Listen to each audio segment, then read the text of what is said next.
Uniform civil code के बारे में जब आप जाकर कॉन्स्टिट्यूएंट असेंबली का डिबेट देखेंगे तो उस वक्त बाबा साहेब अम्बेडकर ने वहां पर जो मुसलमान कॉन्स्टिट्यूएंट असेंबली में थे उन्होंने उसको, वो पहले ओरिजिनली आर्टिकल 38 था कॉन्स्टिट्यूएंट असेंबली डिबेट में, तो उसमें मुस्लिम कम्युनिटी के जो मेंबर थे वो लोग इस बात का मसला उठाए कि हमारे पर्सनल लॉस पर इसका इफेक्ट पड़ेगा। तो बाबा साहेब अम्बेडकर ने उस वक्त के जो मुस्लिम मेंबर थे कॉन्स्टिट्यूएंट असेंबली को, उन्होंने ये अल्फाज कहे थे, my second observation is to give them an assurance, माने मुस्लिम मेंबर्स को कॉन्स्टिट्यूएंट असेंबली डिबेट में जब संविधान बन रहा था, बाबा साहेब ने कहा कि I quite realise their feelings the matter,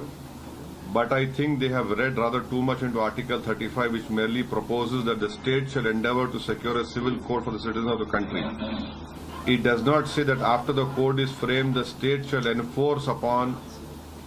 it upon all citizens merely because they are citizens.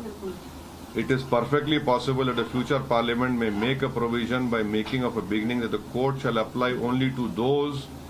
who make a declaration that they are prepared to be bound by it, so that in the initial stage the application of code may be purely voluntary. Parliament may feel the ground by such method. Baba Saheb Ambedkar ने साफ तौर पर उस वक्त के मुस्लिम members को, जो संविधान बनाने कमेटी के मेंबर थे, कि इसको फोर्स नहीं किया जाएगा सिटीजन के ऊपर, और उस तरह का कोड सिर्फ उन लोगों पर लागू होगा जो डिक्लेरेशन देंगे कि हम उसको मानने को तैयार हैं। ये बाबा साहेब अम्बेडकर ने कहा था। तीसरी बात यह है कि आपने तो इसको यूसीसी बोल दिया, ये यूसीसी नहीं है, यूसीसी पूरे देश के लिए होता है। तो गुजरात में जो इसको बोला गया है गुजरात यूसीसी, इसको उन्होंने 7th शेड्यूल कंकरेंट लिस्ट में जो एंट्री 5 है उसके तहत इसको बनाया गया है। अब इसमें है क्या, ये उत्तराखंड का जो कोड बनाया गया था उसका कट एंड पेस्ट है, ये कंप्लीटली वो है। चौथी बात ये है कि ये रिपोर्ट आपके पास है क्या, रंजना देसाई की रिपोर्ट आप मीडिया के पास है क्या, किसी के पास है? आपके पास नहीं है। पब्लिक को मालूम नहीं उस रिपोर्ट में क्या लिखा, जनता को पता नहीं कि उन्होंने क्या एसेस किया, और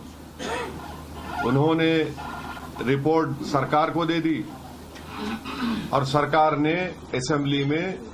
इसको बिल लाकर कानून बना दिया, क्योंकि लोकल बॉडी के इलेक्शन है।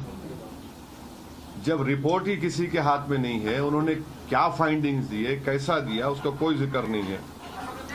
तो इसमें हो क्या रहा है कि Hindu marriage and divorce act है, हिंदू सक्सेशन एक्ट है,